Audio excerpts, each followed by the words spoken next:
नमस्कार दोस्तों, welcome to my channel ओमिया हिंदी कहानी। आप सभी का मेरे चैनल ओमिया हिंदी कहानी में बहुत बहुत स्वागत है। अगर आप लोग मेरे चैनल में नए हैं तो मेरे चैनल को लाइक, सब्सक्राइब और शेयर ज़रूर कर दीजिएगा।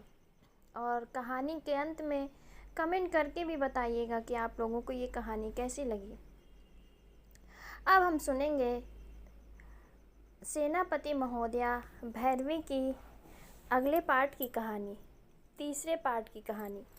ये कहानी थी रक्तपर्णा की, जिसके अभी तक हमने माता पिता और उसके जन्म की कथा सुनी, उसके माता पिता के मृत्यु की भी कथा सुनी। अब आगे सुनेंगे कहानी में कि रक्तपर्णा कैसे युवा होती है और उसके युद्ध कौशल की कहानी।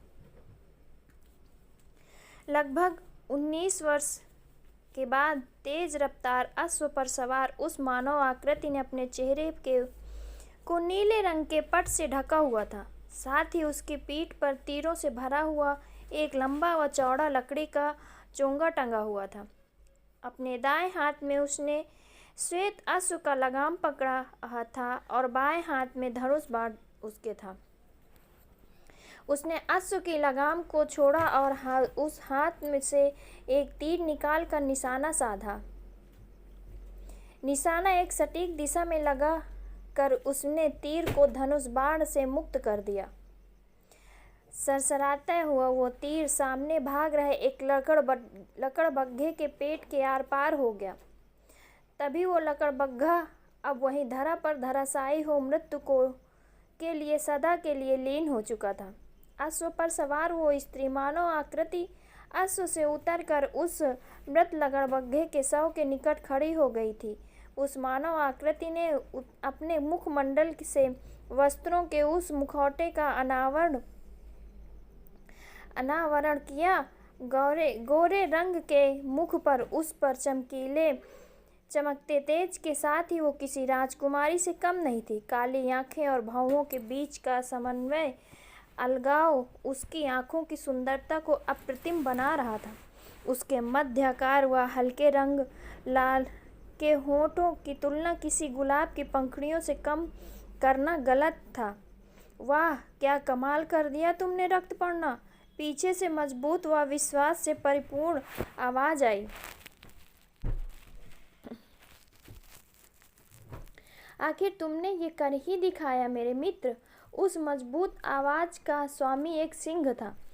मैंने कहा था ना शार्दुल, अब ये उद्यमी किसी को बिना कारण के आकुल नहीं कर पाएगा। रक्तपर्णा ने खुशी से उछलते हुए कहा, तुमने उसे कुछ करने लायक ही नहीं छोड़ा सखी। अब तो वो चाह कर भी कुछ नहीं कर पाएगा। एक उड़ती हुई चिड़िया रक्तपर्णा के कंधे पर आकर बैठ गई। धन्यवाद शकुंत, रक्तपर्णा ने उसकी चोंच हो अपनी तर्जनी को छूते हुए कहा। केवल कुछ माह की ही उम्र थी रक्तपर्णा की जब उसके माता पिता उसे छोड़कर सदैव के लिए परलोक गमन कर चुके थे।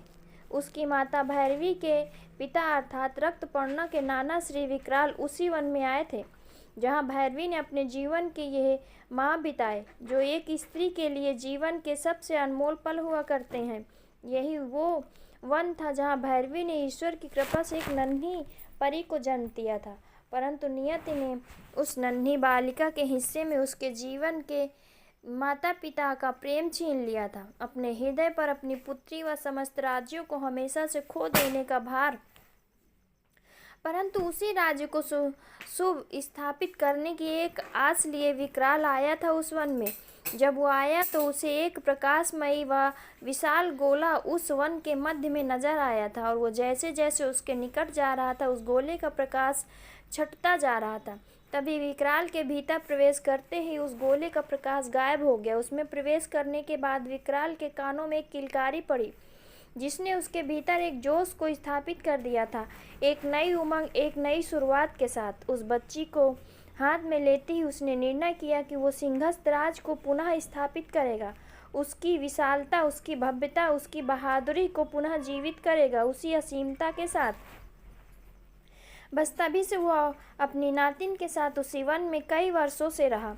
विकराल इसी वन में रहकर रक्तपर्णा को रुद्ध कला में प्रक्षेपित अपनी माँ की ही भांति रक्तपर्णा के भीतर भी अनवरत शक्तियाँ परिपक्व थीं तथा विकराल दिन ब दिन उसकी शक्तियों में हो रहे विकास को समझ पा रहा था और यही उसके भीतर उस साम्राज्य को पुनः स्थापित करने की इच्छा शक्ति को सशक्त कर रहा था। वन में पल रही रक्तपर्णा की मित्रता इतनी घनिष्ठ थी कि वो दिन भर उन्हीं के साथ वन में सैर किया करती थी। उन्हीं के साथियों में से उनके दो साथी शकुंत और शार्दुल ने उसे वन में घूम रहे लकड़बग्घे के विषय में सूचित किया था। यूं तो शार्दुल स्वयं एक सिंह था, परंतु वो ये अवसर अपनी मानव मित्र को देखकर उसमें साहस परिपूर्ण करना चाहता था तथा आज रक्तपर्णा ने अपने लक्ष्य को स्थगित कर अपने योद्धांश होने का सबूत दे दिया। रक्तपर्णा कुछ क्षण के विचार में गहरे समुद्र में गोते खाने लगी। तत्पश्चात आश्चर्यजनक रूप से शार्दुल और शकुंत ने देखने लगी। तुम दोनों मेरी भाषा कैसे बोल पा रहे हो? रक्तपर्णा की आंखें चौड़ी हो गईं। शार्दुल और शकुंत का ध्यान भी इस आश्चर्यचकित कर देने वाले प्रसंग पर इतने समय के में अब गया था। ये तो अचंभा है कि किंचित हम बोल कैसे पा रहे हैं। उन दोनों के स्वर एक साथ निकले। रक्तपर्णा के मस्तिष्क में एक दृश्य घूम गया जब वो अपने मित्रों संग बाग में बैठी विचार कर रही थी। मुझे इसमें कुछ शंका है, परंतु मेरे विचार के अनुसार मैंने ये अपने मन में ये इच्छा जाहिर की थी कि तुम दोनों मेरे भाषा का प्रयोग कर पाओ और ये सत्य हुआ। उसे स्वयं अपनी इस बात पर विश्वास नहीं हो रहा था।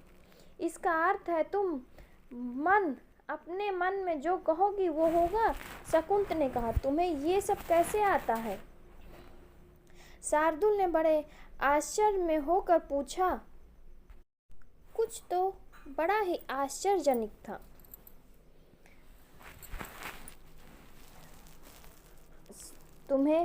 मुझे तो कुछ समझ ही नहीं आ रहा। शकुंत ने कहा, मुझे नाना श्री ने ये अवश्य कहा था कि मुझे कुछ अलौकिक है, परंतु ये इतना गहन होगा, ये मेरे विचारधारा से कई गुना आगे हो रहा है।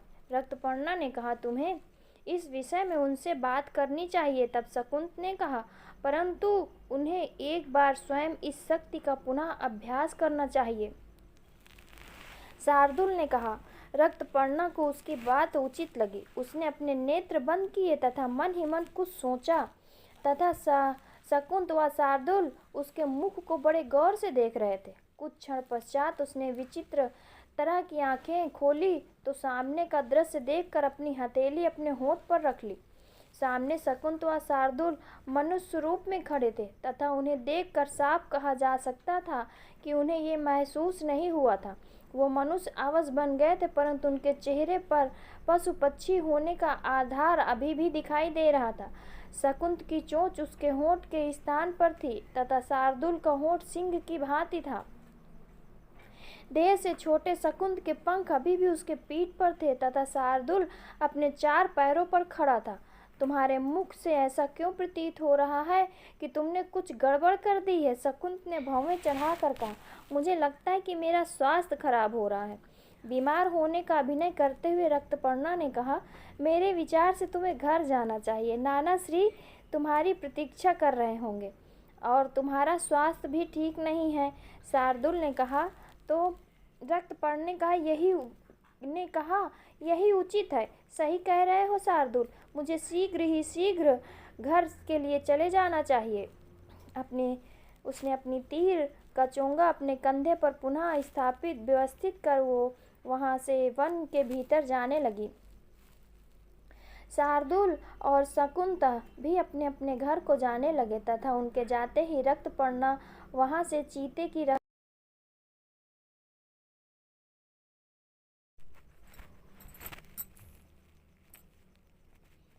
कुछ समय पश्चात तीनों पेड़ व पौधों की पत्तियां व लकड़ियों से बनी हुई झोपड़ी के भीतर गए। देह पर बने साधु वस्त्र धारण किए, कई समय से न कटे हुए केशों में वो ध्यान मुद्रा में एक पुरुष मानव आकृति बैठी हुई थी। वो विकराल था जो इस समय अपने पूजन विधि को संपन्न कर रहा था। रक्तपर्णा ने धीरे धीरे अपने पांव भीतर धरे और झोपड़ी के भीतर से सटे हुए एक अन्य कक्ष में जाने लगी। रक्तपर्णा इस बात का पूरा ध्यान रखे हुए थी उसके आने की कोई आहट या आवाज न हो। कक्ष में जाकर उसने सामान्य वस्त्र धारण किए और पुनः बाहर आ गई। बढ़ी हुई दाढ़ी मूछ वाला व्यक्ति वो विकराल था जो उसी वन में उसी स्थान पर भैरवी की पुत्री रक्तपर्णा के साथ रह रहा था जहाँ उसकी नातिन मिली थी। आज का दिन कैसा रहा पुत्री? विकराल ने उससे कहा। नाना श्री, रक्तपर्णा ने विकराल के गले लगकर कहा। आज तो बड़ी प्रसन्न लग रही हो मेरी गुड़िया। विकराल ने उसके सर पर हाथ फेरते हुए कहा। आज मैंने 500 कदम की दूरी से निशाना लगाया है, रकड़ बग्घे को परलोक पहुंचा दिया। रक्तपर्णा ने बहुत खुशी से उछलते हुए कहा। विकराल ने कहा, यह तो बड़े अत्यंत गर्वनीय बात है। और नाना श्री, आज पता है क्या हुआ? वो किसी अबोध बालिका की तरह बोली। क्या हुआ? विकराल ने प्रश्न किया। विकराल भीतर बने एक छोटे से कक्ष में गया और 2 थालियों में भोजन लेकर उसके समक्ष बैठ गया। आज मैं शकुंत और शार्दुल के साथ बाग में वन में उस लकड़बग्घे को मृत्युशैया देने की योजना तैयार कर रही थी। तभी अकस्मात मेरे मस्तिष्क में ये विचार मंथन हुआ कि कितना उचित होता यद्यपि कि शार्दुल और शकुंत भी हमारी तरह हमारी भाषा बोल पाते, तथा पुनः अभ्यास के चक्कर में मैंने एक भूल कर दी और उसका परिणाम कुछ क्षण बाद मुझे मिलने वाला है। रक्तपर्णा ने कहा, इसका अर्थ है कि तुमने जो स्मरण किया वो सत्य हुआ। विकराल के भीतर खुशी की उमंगें भर रही थी। जी नाना श्री, रक्तपर्णा ने जवाब दिया। विकराल कुछ उसके पूर्व ही बाहर से चीखने की आवाज़ आने लगी। रक्तपर्णा समझ गई। अब क्या करूं? नाना श्री, अब आप इनसे कह दो कि मैं घर में नहीं आई अभी तक। रक्तपर्णा ने इतना कहा कि कुटिया के पीछे वाले पेड़ के पीछे छिप गई। अरे कौन है? किससे क्या कहना है? ये लड़की भी ना, विकराल ने बड़बड़ाते हुए कहा और बाहर देखने गया। बाहर आधे मानव व आधे जानवर के रूप में शकुंत और शार्दुल गुस्से में लीन खड़े थे। उन्हें एक बार देखकर विकराल भी आश्चर्य में पड़ गया, लेकिन तुरंत उसके मस्तिष्क में रक्तपर्णा का वाक्य आ गया। शकुंत और शार्दुल? विकराल ने प्रश्नवाचक दृष्टि से देखते हुए पूछा।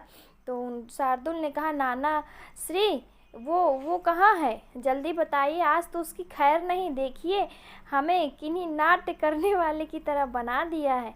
हमारे परिवारजन हमें पहचानने से मना कर रहे हैं। पहले तो कुछ समझ नहीं आया कि फिर जब दर्पण देखा तो शकुंत लगभग उग्र होकर बोली। फिर शकुंत और शार्दुल ने एक दूसरे को देखा जो जोर से चिल्लाए, रक्तपर्णा! उनके ये बोल सुनकर रक्तपर्णा किसी मासूम बच्ची की तरह उनके सामने आई। ओह, तो ये बात है, विकराल ने कहा। रक्तपर्णा ने हाँ में गर्दन हिलाई। आज तो तुम गई बेटा। शकुंत और शार्दुल गरजे। रक्तपर्णा भागते हर हुए कुटी के आसपास घूमने लगी तथा शकुंत व शार्दुल उसके पीछे उसको पकड़ने के लिए भाग रहे थे। विकराल ये दृश्य देखकर जोर जोर से हंस रहा था तथा रक्तपर्णा की मासूमियत पर उसे मनुहार भी हुआ। जब तीनों थक गए तब एक साथ धरा पर बैठ गए तथा एक दूसरे को घूरने लगे। रक्तपर्णा ने उनका चेहरा ध्यान से देखा तो उसे भी हंसी आने लगी। शकुंत ने पास रखे जलपात्र को उठाया और उसका पूरा पानी रक्तपर्णा के ऊपर उड़ेल दिया। रक्तपर्णा बिल्कुल चुप और रुआंसे चेहरे के साथ उठकर बैठ गई और उसकी इस हालत को देखकर शकुंत और शार्दुल जोरों से हंस पड़े और उसे चिढ़ाने लगे। बस करो बच्चों, विकराल ने अपनी हंसी रोकते हुए कहा। रक्तपर्णा ने पूछा, नाना श्री, इसका कोई उपाय तो होगा ना?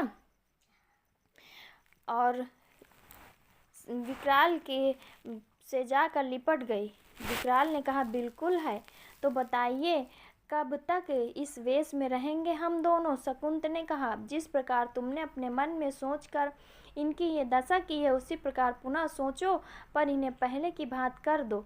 विकराल ने कहा, हाँ, ये तो मैंने सोचा ही नहीं था, रक्तपर्णा ने कहा। दिमाग होता तो सोचती ना, शकुंत और शार्दुल ने एक साथ कहा।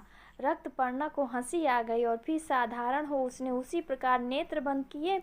विकराल ने गौर किया कि स्मरण करते समय रक्तपर्णा के होठ अपने आप कुछ बुदबुदा रहे हैं।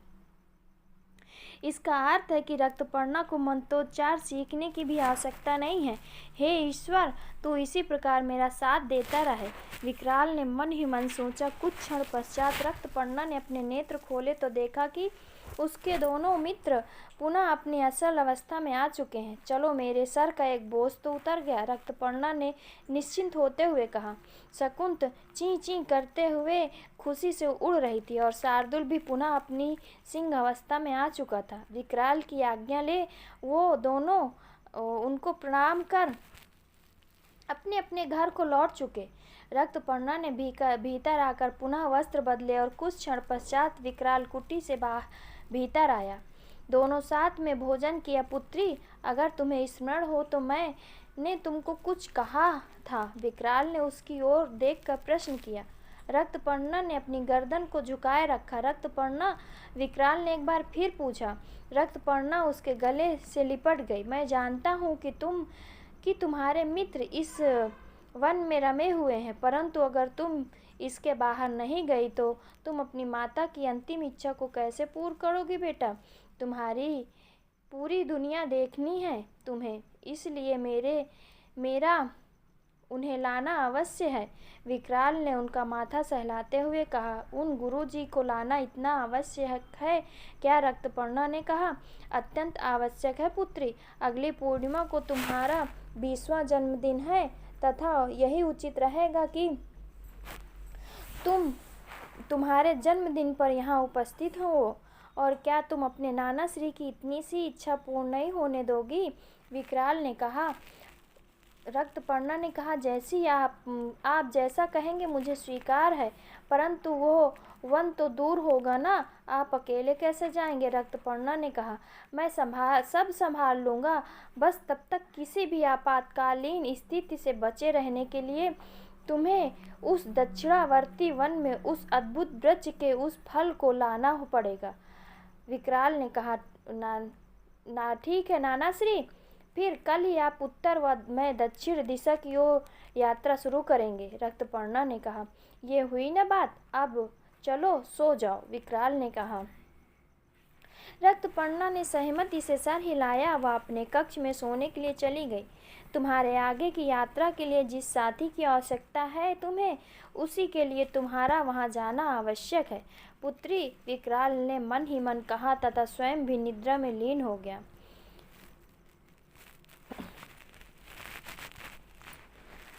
रक्तपर्णा की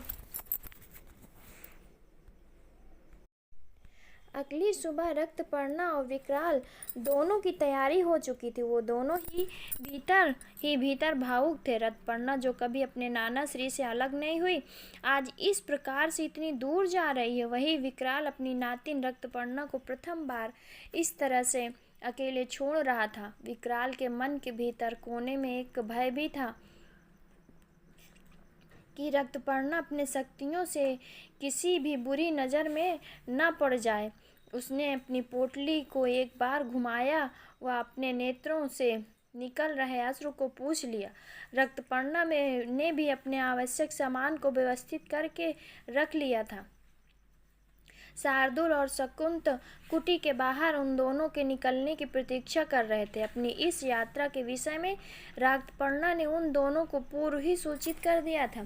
शार्दुल व शकुंत भी भीतर से भावुक हो रहे थे, परंतु उन्हें अपने मुख पर लाने नहीं दे रहे थे, क्योंकि उन दोनों को ज्ञात था कि रक्तपर्णा का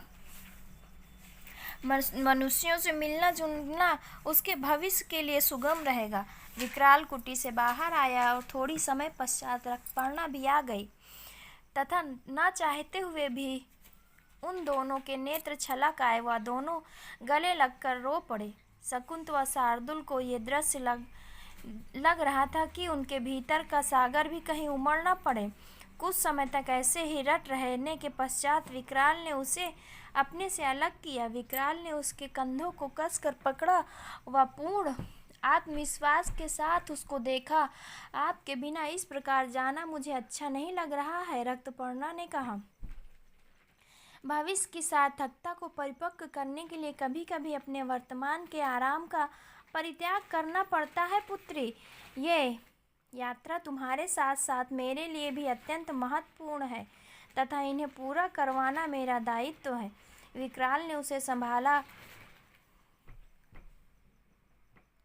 अवश्य मैंने अपने माता पिता को कभी नहीं देखा तथा अपने पिता के स्वभाव से परिचित नहीं, परंतु मेरी माता मुझे पूर्णतः विश्वास है कि मेरी माता भी आप ही की तरह होंगी, पूर्णतः पवन, निर्मल, कोमल हृदय व सदा सभी के हित अहित को सोचने वाली रही होंगी। रक्तपर्णा ने अश्रुपूरित नेत्रों से कहा, मेरी गुड़िया, तुम तो रोने लगी। तुम्हें कठोर व मजबूत बनना होगा मेरी पुत्री। अर्थात यदि तुम इस सूक्ष्म क्षण से ही कमजोर पड़ गई तो आगे कैसे संभाल पाओगी। तुम्हें भविष्य में अत्यंत व अप्रत्याशित अनुभवों से सम्मुखता करनी है। तुम्हें स्वयं को आने वाले कल के लिए इतना कठोर करना है अपने आप को कि तुम्हें देखकर सब कहें कि तुम काल भैरवी की पुत्री हो। विकराल ने कहा। रक्तपर्णा उसके गले लग गई, परंतु अब वो भावुकतावश नहीं अपितु जोश व उमंग से भरी हुई थी। नाना श्री, एक बात कहूँ? रक्तपर्णा ने उससे अलग होते हुए कहा। रक्तपर्णा बड़े ही उमंग के साथ पूछा, नाना श्री, एक बात कहूँ? रक्तपर्णा ने उनसे अलग होते हुए कहा। विकराल ने बोला, अवश्य मेरी पुत्री, बोलो, क्या बोलना है। आपने मुझे कभी नहीं ये बताया कि मेरे माता पिता कौन थे तथा जब भी आपसे ये जानना चाहा आपने बात टाल दी। रक्तपर्णा ने कहा, तुम्हारे मन की इन प्रश्नों की उत्सुकता को मैं महसूस कर सकता हूँ पुत्री,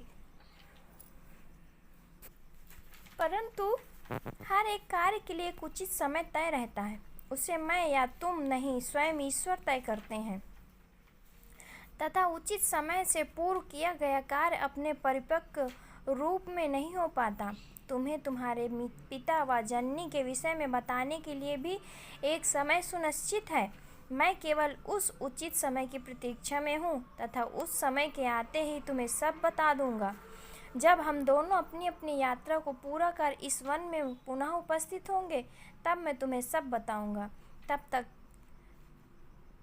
तुम्हें थोड़ी प्रतीक्षा करनी होगी। विकराल ने उसका सर सहलाते हुए कहा, जैसा आपको उचित लगे नाना श्री। अब आपको और मुझे निकलना चाहिए, रक्तपर्णा ने कहा। विकराल ने हाँ में गर्दन हिलाई और दोनों विपरीत दिशा में खड़े अपने अश्व पर सवार हो गए। जाते जाते विकराल ने रक्तपर्णा को मुड़ कर देखा तथा उसे जाते देख एक गहरी लंबी सांस भरी। जब तक तुम मनुष्य के बीच रहकर उसके असल स्वभाव से परिचित नहीं हो जाती तब तक मैं तुम्हें तुम्हारे माता पिता के विषय में कुछ नहीं बता सकता हूँ पुत्री। उस भूतकाल के अस्तित्व को समझने हेतु तुम्हारा पूर्णतः परिपक्व होना आवश्यक है, क्योंकि मैं नहीं चाहता कि अपनी ही नातिन के पक्ष में एक दोषी बनकर रह जाऊं। विकराल ने मन ही मन सोचा और दक्षिण दिशा की ओर चल पड़ा। रक्तपर्णा के पदचाप निरंतर ही दक्षिण भारत में स्थापित व विश्वविख्यात गांव बेंदुचिल्ली में रक्तपर्णा इस समय बेंदुचिल्ली से पहले पड़ने वाले गांव रसम्मा के वनीय क्षेत्र में थी। मध्य भारत के वित्सला राज्य से अब तक की यात्रा में उनका सामना किसी मनुष्य से नहीं हुआ था। ये किसी नई नियति की शुरुआत होने वाली थी। लगातार यात्रा करते हुए जब रक्तपर्णा नहीं रुकी थी, परंतु लक्ष्य दूर था तथा वो 2 रात सोई नहीं, वो अपनी आंखों में नींद उतर गई। रक्तपर्णा ने अपने अश्व को रोक दिया। वो उससे उतरकर उसकी लगाम को एक रस्सी के सहारे पेड़ में बांध दिया। पेड़ के नीचे सुस्ताने पर उसे अपने पेट में से भूख होने की संकेत देती हुई एक आवाज आ रही थी। उसने अपनी पोटली से कुछ फल निकाले व पानी के पात्र से धोकर खाने लगी। भूख शांत होने के पश्चात उसके देह में आलस्य की एक तेज लहर दौड़ी जो उसे नींद की ओर ले गई। रक्तपर्णा ने बिना किसी प्रकार के परिश्रम किए अपने आप को उस पेड़ के नीचे निढाल किया तथा निरंतर 2 पहर तक सोती रही।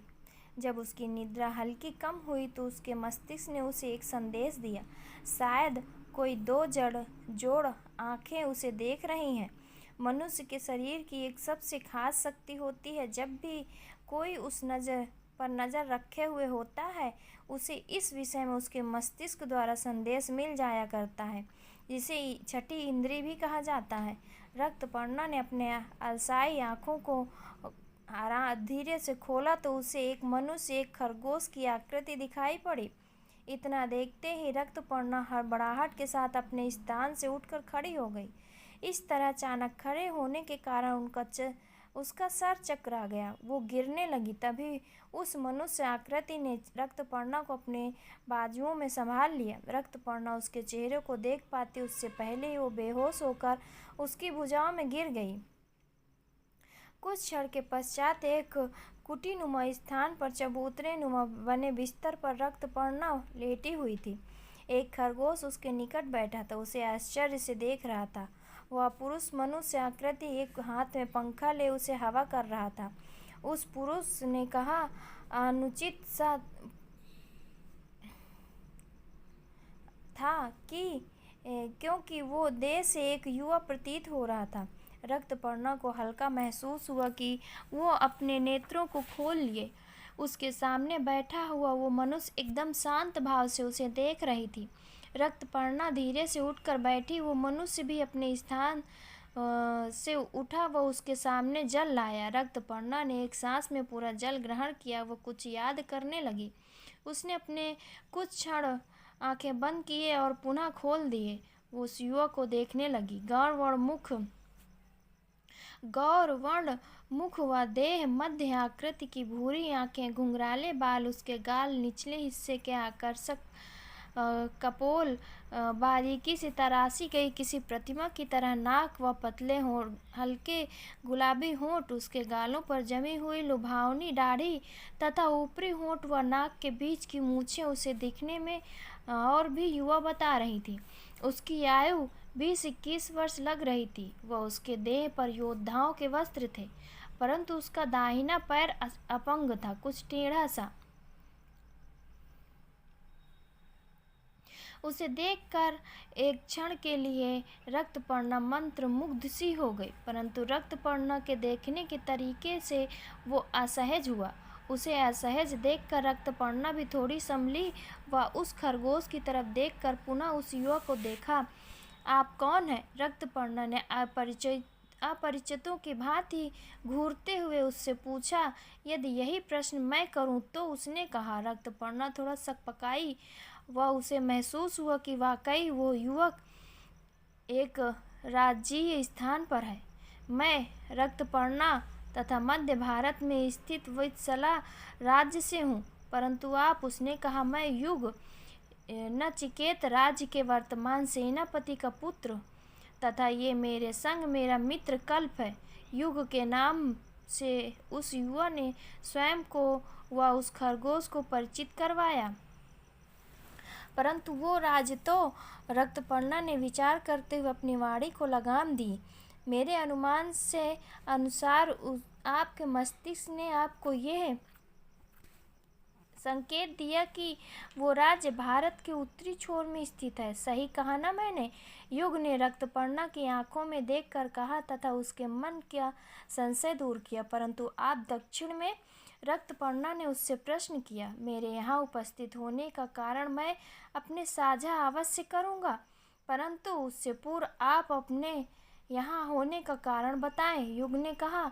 रक्तपर्णा ने पर्यवेक्षण किया कि युग नामक वो युवा उसकी आंखों में झांक रहा था, जैसे कि उसकी आंखों से उसके मन को पढ़ रहा था या कुछ टटोल रहा था। किसी अपरिचित युवक के द्वारा स्वयं को यूं देखे जाने पर रक्तपर्णा असहज हुई, परंतु युग की नज़र पर इस प्रकार कोई प्रभाव नहीं पड़ा। वो उसी मुद्रा में उसे देख रहा था। रक्तपर्णा का हाथ ना चाहते हुए भी उसकी कमर पर बंधी कटार पर चला गया। उसने चीते की फुर्ती से युग को उस स्थान से पीछे ढकेलते हुए धरा पर गिरा दिया। वह स्वयं उसकी गर्दन व दाहिने हाथ की कटार की नोक को टिकाकर बाएं हाथ से उसकी गर्दन दबोच ली तथा दोनों घुटनों को उसके अगल बगल तरफ धरा पर टिका दिया। तुम पहले ये बताओ कि तुम मुझे यहाँ क्यों लेकर आए हो, या तथा मेरे यहाँ आने के विषय की जानकारी मैं तुम्हें किस कारण दूँ? रक्तपर्णा ने कहा। कल्प आकर युग के सर के निकट बैठ गया, परंतु युग रक्तपर्णा के इस हरकत पर हंसी आ गई। रक्तपर्णा ये देखकर झुंझुला उठी। युग थोड़ी देर तक यूं ही हंसा व पुनः सामान्य हुआ। रक्तपर्णा की पकड़ हल्की ढीली हुई व उसी क्षण युग ने उसकी कलाई पकड़ ली। दोनों ही अपने स्थान से उठकर खड़े हुए। युग ने फुर्ती दिखाते हुए रक्तपर्णा को मिट्टी की बनी दीवार से टिका दिया व उसकी कटार की नोक को उसी के गर्दन पर टिका दिया। वो उसकी दूसरी कलाई को उसके कमर के पीछे पकड़ा। अब उसने रक्तपर्णा की आंखों में झांका, जिससे एक बार फिर रक्तपर्णा का देह कांपने लगा। किसी अपरिचित स्थान पर आकर इस तरह बिना किसी तनाव के एक वृक्ष के नीचे सो गई। फिर मुझे देख बेसुध भी हुई तथा उसके पश्चात मुझसे ही पूछती हो कि मैं तुम्हें यहाँ क्यों लाया। लगता है घर से कभी बाहर नहीं निकली थी तुम अभी तक। युग ने उसे ऊपर से नीचे तक देखा व स्वयं को उससे थोड़ा चिपकते हुए कहा। रक्तपर्णा के माथे पर पसीना बहने लगा। ये देख युग ने स्वयं को उससे दूर किया। जब कोई विपत्ति में या अस्वस्थ हो तो उसकी मदद करनी चाहिए, समझी कमकल। उसने उसकी माथे के दाहिने हिस्से पर एक हल्की सी चपत मारी। रक्तपर्णा उसके इस चपत मारने व उसके कम अकल बोलने पर बुरी तरह बौखलाई। तुम कौन होते हो मुझे कम अकल बोलने वाले? रक्तपर्णा दंदनाते हुए आई और चीख कर किसी बच्चे की तरह कहा। युग को एक बार फिर हंसी आ गई। हंस क्यों रहे हो? रक्तपर्णा ने प्रश्नवाचक दृष्टि उस पर डाली। लगता है तुम सच में कभी घर से बाहर नहीं निकली। युग पेट पकड़कर हंसने लगा। रक्तपर्णा का खून खौल उठा। वो जाकर सीधा युग को मारने को हुई। युग ने उसकी दोनों कलाई पकड़ी। रक्तपर्णा और युग कुछ देर तक यूं ही झीना झपटी कर रहे थे। वह कल्प उसे देखकर खुशी से उछल रहा था। कुछ देर बाद दोनों को ही लड़ते लड़ते थकान हुई। वो दोनों शांति से धरा पर बैठ गए। कुछ देर तक एक दूसरे को घूरा, परंतु फिर हंसने लगे। अब बताओ कि किस कारण यहाँ भटक रही हो? युग ने पूछा। दरअसल मेरे नाना श्री ने मुझे यहाँ पर एक विशेष फल लाने के लिए कहा है। मैं हमारे घर आने वाले गुरुजी को भेंट के स्वरूप में वो फल दूंगी।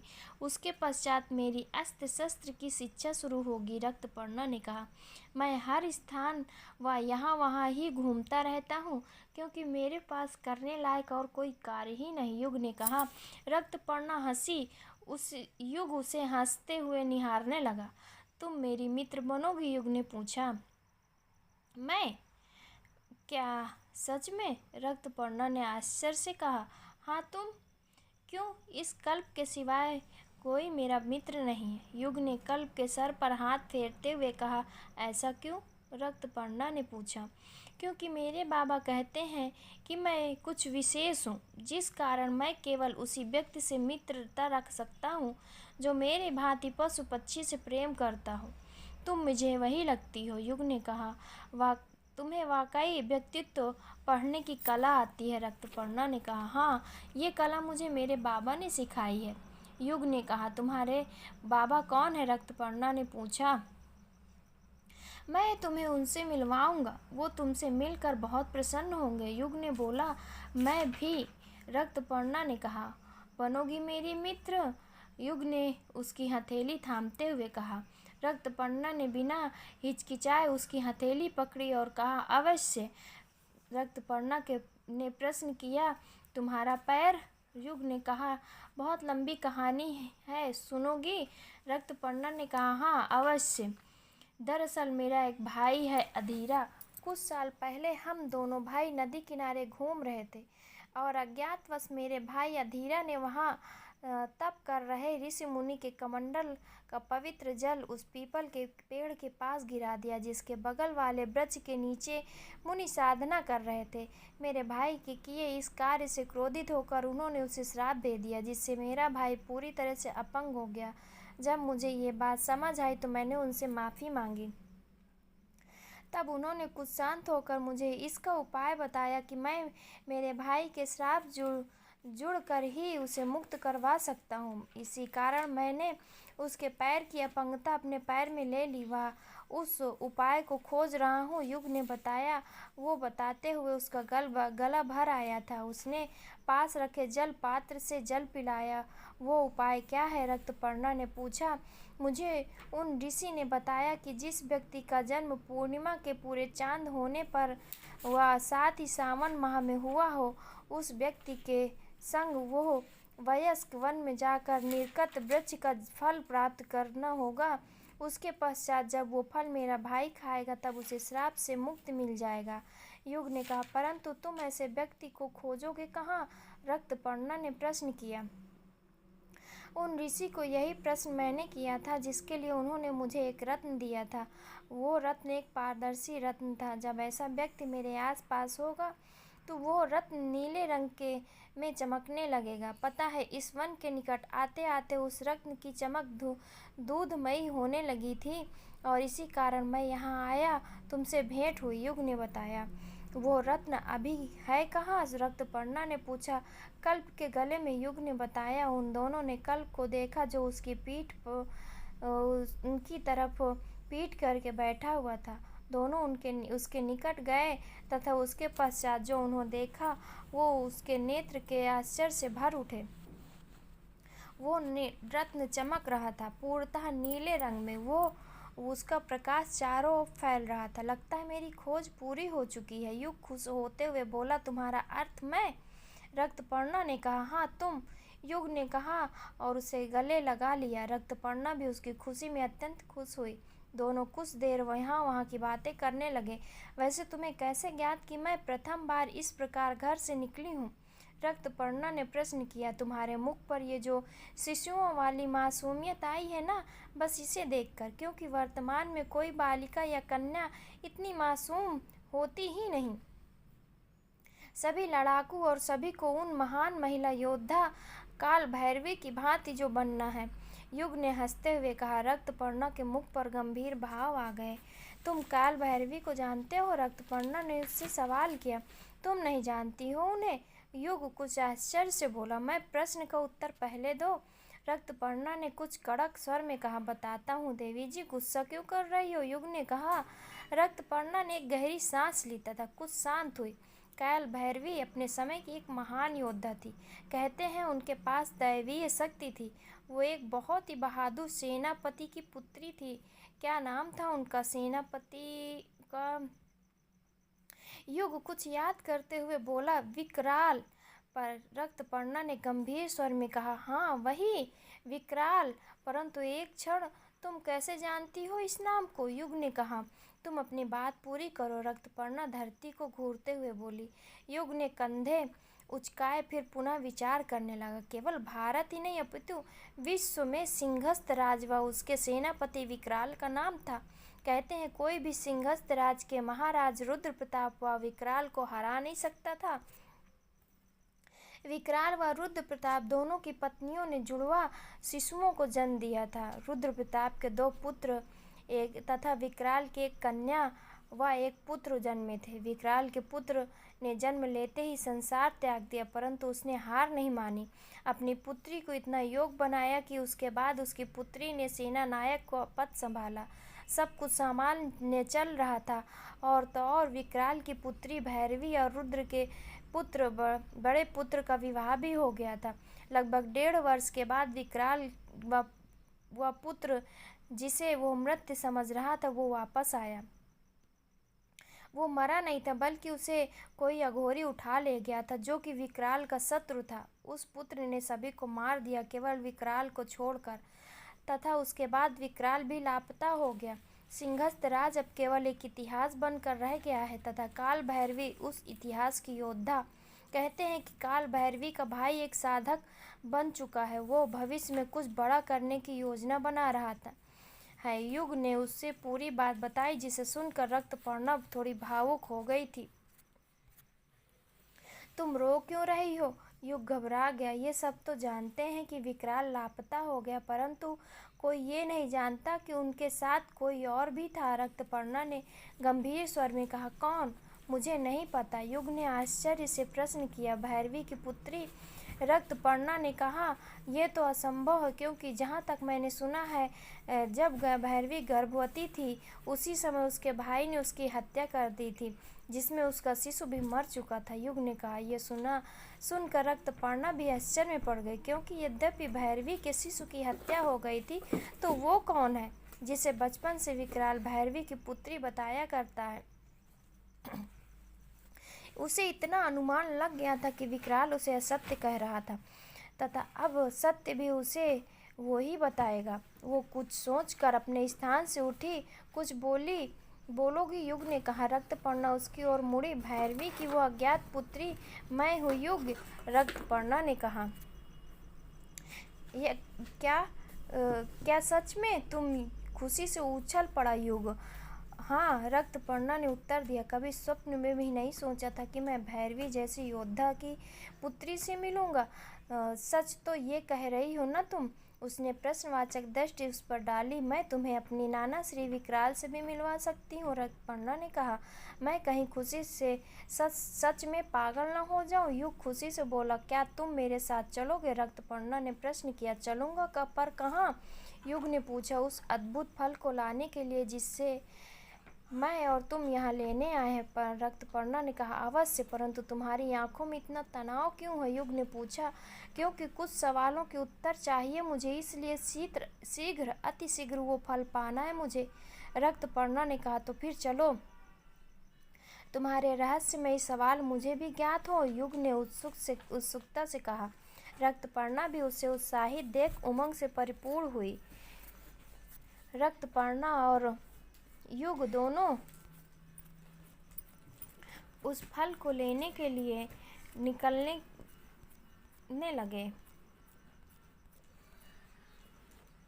यात्रा करते हुए शाम हो आई, परंतु युग, रक्तपर्णा और कल्प निरंतर चल रहे थे। वैसे तुम्हारा ये जो दोस्त है कल्प, इसका कोई परिवार या साथी नहीं है? रक्तपर्णा ने चलते हुए युग से प्रश्न किया। ये कैसा प्रश्न हुआ भला? युग ने कहा। अनुचित मत समझना, परंतु मेरा अर्थ है कि मैं भी बचपन से वन में रहती आई हूँ और वहाँ के सभी पशु पक्षी रहवासी अपने परिवार के साथ रहा करते हैं। तो तुम्हारे मित्र कल्प का कोई परिवार है? रक्तपर्णा ने अपनी बात को स्पष्ट किया। हाँ, चलो, अब जब तुम मुझसे ये सवाल पूछ ही चुकी हो तो मैं जवाब भी दिए देता हूँ। जब मैं 5 साल का था तब वन में भटकते हुए वन के भीतर खो गया था। रात हो रही थी तथा सियारों की चीखाड़ से मैं भीतर तक कांप रहा था।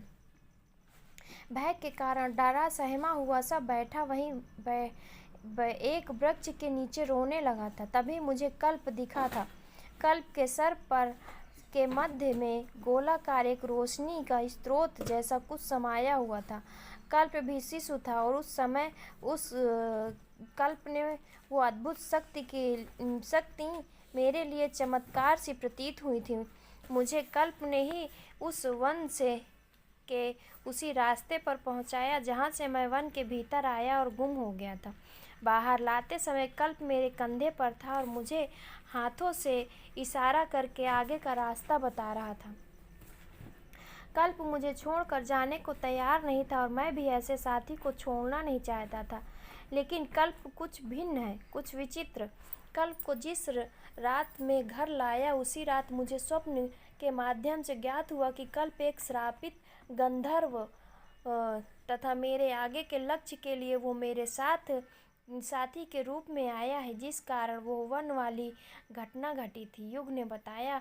रक्तपर्णा उन दोनों भिन्न लोकों के प्राणियों की घनिष्ठ मित्रता को देख अचंभित थी। वैसे तुम्हारे कितने व कौन कौन मित्र हैं? युग ने चलते हुए पूछा। यूं तो मेरे उस निवास वन में मेरे साथ रह रहे हर एक पशु पक्षी मेरे मित्र हैं, परंतु शकुंत और शार्दुल मेरे घनिष्ठ मित्र हैं। शकुंत एक पक्षी और शार्दुल एक सिंह है, रक्तपर्णा ने बताया। तुम्हारे मुख से ये सब सुनने में कितना आनंदमय लगता है। युग ने जैसे अपनी कोई इच्छा पेश करनी चाही। रक्तपर्णा ने गर्दन घुमाकर उसे देखा तो युग जैसे खिल पड़ा। रक्तपर्णा ने भी मुस्कुराकर अपने नेत्र पुनः मार्ग पर केंद्रित किया। कोई बात नहीं, तुम मेरे साथ मेरे वन चलना तो तुम्हारा ये कल्पना काल्पनिक आनंद सत्य में महसूस कर पाओगे। रक्तपर्णा ने कहा, तो क्या तुम्हें ये ज्ञात हो गया कि मेरे मन में यही चल रहा था? युग अचानक उसके सामने आकर खड़ा हो गया। इतना मस्तिष्क पढ़ने की कला तो मेरे भीतर भी है, रक्तपर्णा ने कहा और उसे परे ढकेल दिया। वो दोनों पुनः अपने गंतव्य की ओर चलने लगे। तुम्हें तलवार, तीर, भाला आदि चलाना आता है? चलते हुए युग ने पूछा। नहीं, अभी तो मुझे केवल तीर व कटार ही पूर्णतः चलाना आता है, परंतु नाना श्री ने कहा है कि यात्रा पूर्ण करके आने के बाद वो मुझे तलवार इत्यादि चलाना सिखाएंगे, रक्तपर्णा ने बताया। मैं सिखाऊं? युग ने प्रश्न किया। तुम और मुझे? रक्तपर्णा के कदम चलते चलते अचानक रुक गए। हाँ, क्यों, मैं नहीं सिखा सकता क्या? युग ने कहा। अरे नहीं नहीं, मेरा अर्थ था कि तुम्हें आता है ये सब। रक्तपर्णा ने आश्चर्य से प्रश्न किया। देवी, आप भूल रही हैं कि मैं एक सेनापति का पुत्र हूँ।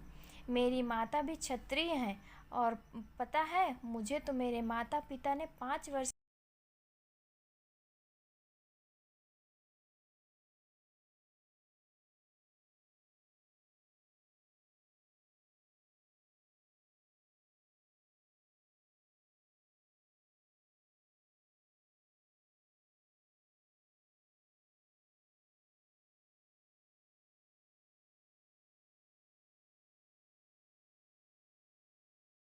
मुझे क्षमा करना, मुझे ज्ञात नहीं था।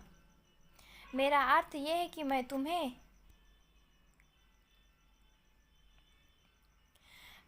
दुखी नहीं करना चाहता था। युग ने उसके समक्ष घुटने टेक दिए। रक्तपर्णा वहीं बैठ गई। उसने सर को पेड़ पे टिका दिया। मैंने ऐसा नहीं कहा युग, रक्तपर्णा ने उसकी ओर देखकर कहा। युग के मुख पर पश्चाताप सा छाया हुआ था। यहाँ आओ, रक्तपर्णा ने उसे अपने निकट बैठने के लिए कहा। युग आकर उसके दाहिने तरफ बैठ गया। पता है युग, नाना श्री के बाद तुम वो प्रथम मनुष्य हो जिससे मेरा अब तक के जीवन में सामना हुआ है, और मनुष्यों का स्नेह भाव कैसा होता है तुमने मुझे बता दिया। मेरे सच्चे मित्र की खोज हो तुम, रक्तपर्णा ने उसकी आंखों में देखकर कहा। युग के नेत्र के कोर भीग चुके थे। उसने रक्तपर्णा को देखते ही उसे गले लगा लिया। रक्तपर्णा को युग के स्पर्श का अपनत्व, निस्वार्थ प्रेम, निश्चल रूप व सच्चा मित्र का अनुभव हो रहा था, तथा वो युग के निकट होने के बाद भी स्वयं को सहज ही महसूस कर रही थी। ये सच्ची मित्रता का संकेत होता है कि वो चाहे एक युवक या युवती के बीच ही क्यों न हो, दोनों के बीच सहजता सदैव अडिग ही रहती है।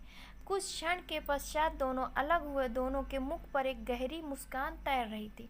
रात घिर आई। हमें विश्राम करना चाहिए, रक्तपर्णा ने कहा। युग ने कहा, अवश्य। उसकी आंखों में देखते हुए बोला, व्यवस्था कर लीजिए। रक्तपर्णा ने कहा, क्यों नहीं? युग ने उत्सुकता से कहा। दोनों इधर उधर से व्यवस्था कर अपने शैया को तैयार कर लिया। रक्तपर्णा को कुछ क्षण पश्चात ही गहरी निद्रा ने अपनी बाहों में समा लिया, परंतु युग की आंखों से नींद कोसों दूर जा चुकी थी। उसने रक्तपर्णा की ओर करवट ली। रक्तपर्णा बिना किसी चिंतित भाव के किसी मासूम शिशु की भांति सो रही थी। इतनी मासूम कन्या के भाग में इतना कठोर क्यों बनाया? युग उसके मुख को देखकर मन में सोचने लगा। वातावरण में चल रही मंद हवा से रक्तपर्णा की चोटी से खुले हुए एक लट उसके मुख पर उड़ आई। युग वक्त रक्तपर्णा के मुख से उस लट को हटाने के लिए अपनी तर्जनी को उसके चेहरे के निकट लेकर आया। परंतु रक्तपर्णा को स्पर्श करने से पूर्व ही उसकी तर्जनी जोरों से कांपने लगी। युग का पूरा हाथ ही कांपने लग गया। युग ने अपनी आंखें कसकर मींच ली और दूसरी ओर करवट करके लेट गया। उसकी सांसें तेज गति से अंदर बाहर हो रही थी। ये कैसी माया है ईश्वर, जिसके मन में मेरे लिए मित्रा क्या भाव परिपूर्ण है। मेरे हृदय में उसके लिए इस प्रकार के भिन्न भावनाएं क्यों अनुभव कर रहा है। मैं रक्तपर्णा जैसे साथी को खोना नहीं चाहता प्रभु, आप बस साथ दीजिएगा। युग ने मन ही मन कहा और सोचने को प्रयास करने लगा। परंतु वो नहीं जानता था कि उन दोनों का साथ तो जन्म जन्मांतर का है, हर बार अलग रूप में, परंतु एक ही भावना के साथ। दूसरी सुबह युग और रक्तपर्णा बेसुध होकर सो रहे थे। पास ही नींद ले रहा कल्प भी आराम से सो रहा था। तभी रक्तपर्णा की नींद में अशांति पड़ जाती। उसको धरती पर कंपन जैसा कुछ प्रतीत हुआ। साथ ही उसे लगा जैसे उसके आसपास का वातावरण अजीब गंध से भर रहा हो। वो उठकर बैठने को हुई। अचानक एक दर्दनाक झटका उसे अपने सर पर प्रतीत होता है। रक्तपर्णा हल्की सी आह भरते हुए पुनः वहीं गिर पड़ती है। उसकी आवाज़ सुनकर युग भी जग उठा। दोनों अपने आसपास का दृश्य देखकर हल्का सा आश्चर्य पड़ जाता है। उन दोनों को आसपास से 10-15 मुंह बांधे हुए मनुष्य का झुंड घेर ली हुआ था। वो उस क्षेत्र के चोर थे। हमारे इलाके में जोड़े कब से आने लग गए। उनमें से एक अट्टहास करते हुए बोला, देखिए हम लोग। युग कुछ बोलने को हुआ, परंतु उससे पूर्व ही उनमें से एक ने उसे लात मारी। शांतिपूर्वक पड़ा रहे, अन्यथा अपने प्राणों से हाथ धो बैठेगा, उस लात मारने वाले ने कहा। परंतु हमारी बात तो सुनिए। रक्तपर्णा कुछ कहने की हुई। उन सभी के नेत्र उस पर पड़े।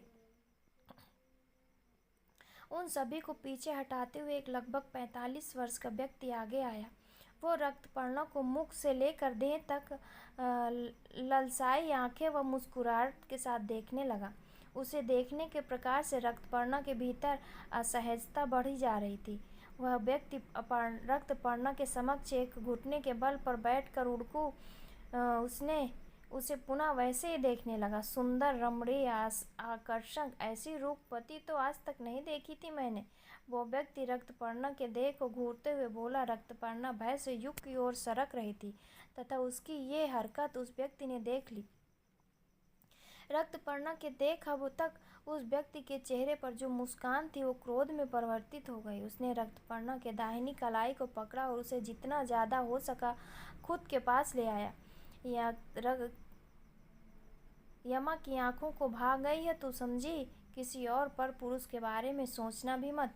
यमा नाम के उस व्यक्ति ने रक्तपर्णा को धमकाते हुए कहा। रक्तपर्णा उस व्यक्ति के स्वर के वहशीपन को सुनकर भीतर तक कांप उठी थी। शिष्यों, आज तुम्हारे बंधु का विवाह होगा, तुम्हारी भाभी आ गई है, यमा ने खुशी से चीख कर कहा। उसके इस वाक्य पर उसके अन्य साथी वह सियाना रूप से वहाँ हंसने लगे। बंधु, तुमने एक वचन दिया है, हम सबको जो भी मिलेगा सबके हिस्से में आएगा, अपने कथन पर अटल रहना। यमा के एक साथी ने कहा। चिंता मत करो, यमा अपने वचन को कभी नहीं भूलता। उठाकर ले चलो इस युवक को और इस सुंदरी को मैं लेकर आता हूँ। यमा ने कहा। यमा के साथियों ने युग को बंदी बना लिया और यमन ने रक्तपर्णा के हाथ को बांध दिया। उनमें से एक बौने चोर ने कल्प को पकड़कर एक झोले में डाल दिया। वह कल्प उससे निकलने के लिए उछलने लगा। उस बौने ने झोले के भीतर हाथ डाला और कल्प ने चिकोटी काटी। बंधु, इस खरगोश को तो मैं पानी में उबाल कर खाऊंगा, उस बौने ने यमा से कहा। बिल्कुल छोटे, यमा ने हंस कर कहा। रक्तपर्णा को उसके स्पर्श से घृणा मच रही थी तथा युग भी उसके भीतर तक क्रोध से जला जा रहा था। उन सभी ने युग और रक्तपर्णा को अच्छी तरह बांधकर मिट्टी की एक अंधेरी कुटी में पटक दिया तथा द्वार पर एक ताला लगा दिया। रक्तपर्णा को उनकी बातें सुनाई दे रही थी। आज तो बड़ा उपहार हाथ लग गया यमा।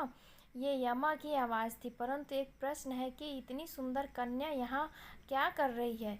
ये उस यमोल नाम के व्यक्ति ने कहा। ये भी उस फल के लिए आई होगी जिसके लिए ना जाने कितने भ्रमिक यहाँ आए और हमारे हाथ चढ़ गए। यमा ने कहा। जो और जोर से हंसा। रक्तपर्णा ये सुनकर रो पड़ी। तुम रो मत, युग ने कहा। मुझे नाना श्री की याद आ रही है।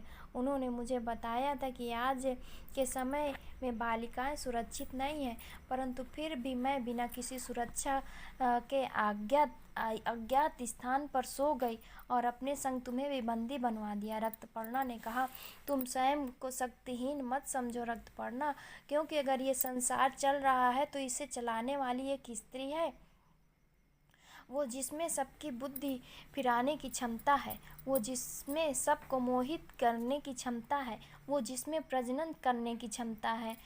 कि पता है मेरे बाबा क्या कहते हैं, एक स्त्री चाहे तो नरक को स्वर्ग बना दे और वो स्त्री चाहे तो उपवन को भी विनाश केवल एक क्षण में कर दे, युग ने कहा। रक्तपर्णा उसकी बात को महसूस कर रही थी। वो उसे गहन अंधेरे में भी देखने का प्रयास किया। रक्तपर्णा का उसका चेहरा दिख रहा था, कितना विश्वास है उसकी बातों में। और अचानक ही उसे शकुंत और शार्दुल के साथ हुआ वो घटनाक्रम याद आ गया। मैं कर सकती हूँ। रक्तपर्णा के बोल फूटे। क्या कर सकती हो? युग की आंखों में उमंग आई। स्वतंत्र, मैं स्वतंत्र कर सकती हूँ, तुम्हें भी और मुझे भी, रक्तपर्णा ने कहा। तो फिर करो, युग खुशी से उछलते हुए बोला। तनिक अपने आप को देखना तो, रक्तपर्णा शर्माते हुए बोली। युग ने महसूस किया और वो मुक्त था उन रस्सियों से। वो रक्तपर्णा भी सामान्य थी। तुम, युग कुछ बोलने को हुआ। रक्तपर्णा जानती थी कि अगर वो चीखा तो वो सब भीतर आ जाएंगे, फिर पुनः दिक्कत होगी। उसने उसके आगे कुछ भी कहने से पूर्व अपनी हथेली युग के होठों पर रख दी। युग ने रक्तपर्णा को पुनः अपने हृदय के इतना करीब पाया और उस अंधेरे में भी रक्तपर्णा के मुख को देख पा रहा था। रक्तपर्णा की एक हथेली युग के होठों पर, दूसरी हथेली उसके हृदय पर रखी हुई थी। युग की बढ़ती धड़कनों ने स्वर को वो अत्यंत साफ रूप से सुन व महसूस कर पा रही थी। उन दोनों के नेत्र टकराए। युग ने अपने सीने पर रखी रक्तपर्णा की हथेली को अपनी हथेली से हल्के से पकड़ा। रक्तपर्णा का देह भी जैसे निर्जीव सा हो गया था। युग के होठ रक्तपर्णा के पास, रक्तपर्णा ने अपने नेत्र भींच लिए। दो युवा के भीतर की उस विचित्र भावना को आज रक्तपर्णा भी अपने भीतर पहचान पा रही थी। युग का दूसरा हाथ रक्तपर्णा की कमर पर था। उसने उसे अपने आप में समेट लिया। रक्तपर्णा युग की सांसों को अपने पास चलायमान रूप से महसूस कर पा रही थी। युग लगातार रक्तपर्णा की ओर झुके जा रहा था कि तभी लगा जैसे कोई बाहर से फुसफुसाहट हो रही हो। दोनों ही बड़बड़ाहट में एक दूसरे से अलग हो दूर हुए। रक्तपर्णा ने अपनी शक्ति का प्रयोग कर स्वयं व युग को पुनः बंधक मुद्रा में ला दिया, परंतु वो क्षण, वो भावना अब भी दोनों के हृदय गति को बढ़ाए हुए थी। द्वार खुला व उन्हीं का एक साथी व्यक्ति भीतर आया।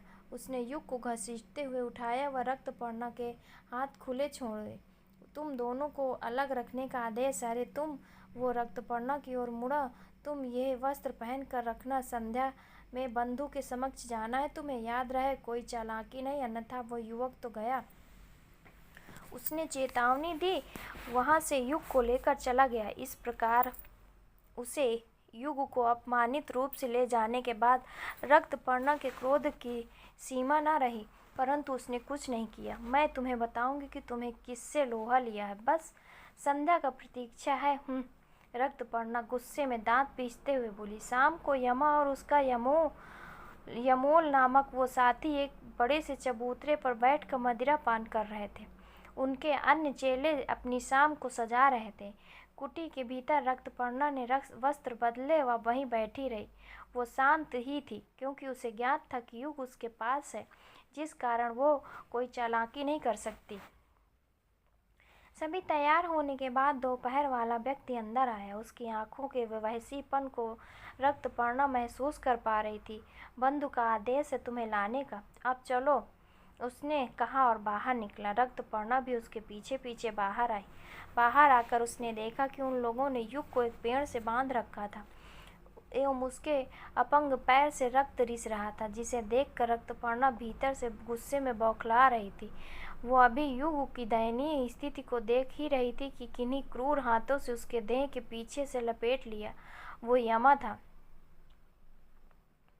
अपने मित्र की यह स्थिति देख दुख हो रहा है ना, मुझे भी हुआ, परंतु क्या करता, ये बंधक होने के पश्चात भी मुझ पर प्रहार करने का असफल प्रयास कर रहा था, इसलिए इसके अपंग पैर पर ऐसा प्रहार किया कि अब ये अपने पूरे जीवन में किसी भी प्रकार का प्रहार नहीं करेगा। यमा ने उसे जैसे चेतावनी ही दी हो। रक्तपर्णा ने खुद को छुड़ाया और उससे दूर हुई। बिल्कुल सही किया आपने, बताइए मैं आपकी क्या सेवा कर सकती हूँ, रक्तपर्णा ने मादकता भरे स्वर में कहा। यमा को लगा कि रक्तपर्णा ने उसे अपना लिया, परंतु वो तो गलत था। यमा तुम्हारे हाथ से मदिरा पान करना चाहता है। यमा ने उसकी कलाई पकड़ी। बस 2 क्षण रुकिए। रक्तपर्णा ने अपनी कलाई छुड़ाई और जहाँ मदिरा रखी थी वहाँ गई।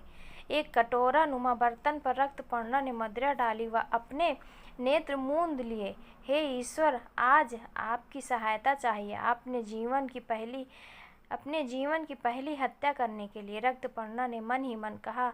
उसने अपनी हथेली को उस पात्र के उर किया। क्षण भर में ही उसकी हथेली पर न जाने कहाँ से हरे रंग का तरल पदार्थ आ गया। उसके मुख पर मुस्कान तैर गई। उसने वो पदार्थ उस पात्र डालकर उंगली से मिलाया। वो बलखाती चाल से यमा के समक्ष गई। यमा ने रक्तपर्णा की कलाई पकड़ी व एक सांस में पूरा पात्र खाली कर दिया। वो पुनः उस चबूतरे पर बैठा हुआ रक्तपर्णा को अपनी दाहिनी तरफ बैठा लिया, परंतु रक्तपर्णा का ध्यान केवल युग पर था, जो कि अब तक बेसुध हुआ पेड़ से बंधा था। यमा को ये नागवार गुजरा। उसने रक्तपर्णा की बाईं भुजा का वस्त्र फाड़ दिया। अब कोई वास्ता नहीं तुम्हारा उससे, समझी? यमा ने चीख कर कहा और क्रोध में खड़ा हो गया। उसके खड़े होने पर रक्तपर्णा मुस्कुराई। यमा को उसकी ये हरकत अजीब लगी। वो रक्तपर्णा के सीने की ओर हाथ बढ़ाने को हुआ, परंतु अचानक उसे लगा जैसे उसके कंठ में 1000 सांपों ने एक साथ डंस लिया हो। वो घबराहट व पीड़ा के कारण धरा पर गिर पड़ा और कराहने लगा। रक्तपर्णा मुस्कुराते हुए ही अब उसकी ओर से हट अन्य साथियों की ओर मुड़ी। वो नेत्र बंद करके एक चुटकी बजाई। उसकी चुटकी बजाते ही यमा के अन्य साथी एक साथ एक दूसरे से चिपक कर उस स्थान के बीचों बीच आ गए। मुझे आज अत्यंत प्रसन्नता हो रही है। तुम्हारे जैसे नीचों की हत्या मेरे हाथ जो होनी है, रक्तपर्णा ने कहा। देखते देखते रक्तपर्णा हाथ में एक तलवार आई। ये देख कर उन सभी का हृदय आश्चर्य या भय से भावों से पूर्ण हो गया। तू कौन है? यमा के भय व पीड़ा से परिपूर्ण शब्द निकले। रक्तपर्णा उनकी ओर मुड़ी और उसकी आंखों में देखने लगी। रक्तपर्णा दिवंगत योद्धा काल भैरवी की पुत्री, रक्तपर्णा ने कहा। काल भैरवी? यमा के अंतिम स्वर निकले व संग में उसके प्राण भी। रक्तपर्णा ने अपने नेत्र को बंद कर उस तलवार की नोक को धरा पर छुआया। उसकी तलवार का आकार और लंबा हुआ और रक्तपर्णा ने गोल घुमाते हुए एक साथ उन सभी चोरों के शरीरों के बीच से काट डाला। वो पूरा स्थान रक्त की नदी जैसा बन चुका था। वो सारा रक्त मिट्टी में समा गया। रक्तपर्णा ने उन शवों को देखा और पश्चात कुटिया की ओर देखा और क्षण भर में ही वो सारे शव उस कुटिया के भीतर थे। रक्तपर्णा ने उन कुटिया को देख 3 चुटकियां बजाई। वो उनमें आग की लपटें उठ गईं। कुटियों के संग से सारे शव जलकर खाक हो गए। रक्तपर्णा युग के निकट आई और उसके गालों को छुआ। युग को होश आया। रक्तपर्णा के पास रखा जल युग को पिलाया, जिससे वो थोड़ा स्थिर हुआ। आसपास का दृश्य देख उसकी आंखें गर्व से भर गईं। मुझे ज्ञात था कि तुम कर सकती हो और तुमने किया, युग ने लड़खड़ाते हुए स्वर में कहा। रक्तपर्णा के नेत्र छलक आए। उसने बिना कुछ सोचे या समझे अपने होठों से युग के अधरों पर रख दिया। दोनों ने नेत्र बंद किया। कुछ क्षण में दोनों अलग हुए। रक्तपर्णा के गालों पर लाल रंग की चमक थी और वह युग भी उससे नेत्र नहीं मिला पा रहा था। रक्तपर्णा ने उसे स्वतंत्र किया। कल्प, युग ने कुछ सोचकर कहा। रक्तपर्णा ने इधर उधर गर्दन घुमाकर देखा तो पाया कि कल्प एक बौने चोर के कंधे पर चढ़ा हुआ था।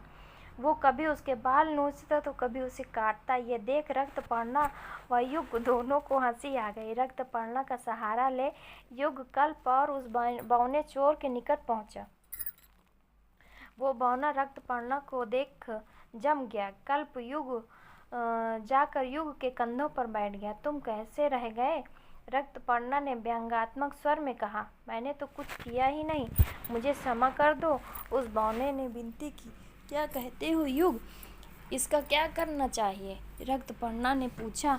इसको चूहा बना सकती हो? युग ने पूछा। प्रयास करने में क्या परेशानी है? रक्तपर्णा ने कहा और नेत्र बंद करके चुटकी बजाई। वो बौना एक क्षण में चूहे में परिवर्तित हो गया। कल्प ने क्षण भर में उसे चूहे की पूंछ पकड़ी और उसे लात मारकर वहां चूहा भगाने का प्रयास कर रहा था। अंत में कल्प ने उस चूहे की पूंछ पकड़ी व उसे हवा में गोल गोल घुमाते हुए दूर फेंक दिया। वो अपने इस कार्य पर स्वयं ही खुशी से उछलने लगा। वो ये देखकर रक्तपर्णा और युग भी हंस रहे थे। युग और रक्तपर्णा एक साथ बोल पड़े। अब आगे की यात्रा शुरू करनी होगी। वह दोनों ही उत्साह से एक दूसरे की ओर देखने लगे।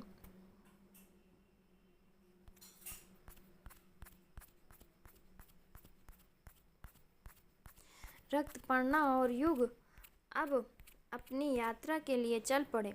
आगे की यात्रा रक्तपर्णा उनका एक नन्हा साथी कल्प निश्चिंत से आगे बढ़ते जा रहे थे। उन चोरों के साथ हुई घटना के बाद से रक्तपर्णा के भीतर एक नया उमंग भर चुका था, जो कि उसके मुख्य बातों के परिप्रेक्षित हुआ और उसके जीवन में जोश साफ दिखाई पड़ रहा था। युग के पास का वो पत्थर वन के भीतर जाते जाते तेज चमक रहा था। साथ ही उस पत्थर का तापमान रखे हुए भी अपने आप में गर्म होता जा रहा था, जिससे कि उनके लक्ष्य के निकट होने का संकेत भी स्पष्ट हो रहा था। और ये बात उन दोनों के लिए बहुत ही उत्साहवर्धक साबित होती जा रही थी। दोनों ने आधी यात्रा समाप्त कर ली, जिससे अब उनके भीतर भूख उमड़ पड़ी। हमें कुछ भोजन इत्यादि। तभी रक्तपर्णा ने सुझाव दिया, कुछ भोजन इत्यादि कर लेना उचित रहेगा। अवश्य, युग ने उत्तर दिया। निकट ही बह रही नदी ने दोनों ने अलग अलग दूरी पर जाकर नित्य कर्म से निवृत्त होकर हाथ मुंह धोए। कुछ क्षण के बाद आगे बढ़कर दोनों एक पीपल के पेड़ के नीचे बैठकर कुछ विश्राम किया। फिर उसी उपवन के पेड़ों से पर लगे रसीले फल को खाकर अपनी क्षुधा तृप्त की। कुछ फल खा कर दोनों की आंखें तरोताजा गति से भर गईं। कुछ क्षण में दोनों बेसुध हो गए, परंतु ये केवल 15 क्षण के लिए था। तत्पश्चात ही दोनों के नेत्र पुनः खुले, वो भी एकदम जागरूक मुद्रा में। सामने का दृश्य देख दोनों की आंखें चिंता में बड़ी हो गई। सामने पूरा का पूरा एक बौना आदिवासी समुदाय उन्हें गुस्से में घूरता हुआ खड़ा था। वो सभी पूर्णतः काले रंग के थे। उन सभी ने वस्त्रों के नाम पर पशुओं की चमड़ी पहनी हुई थी। पुनः वही होना था। युग ने सर पीट लिया।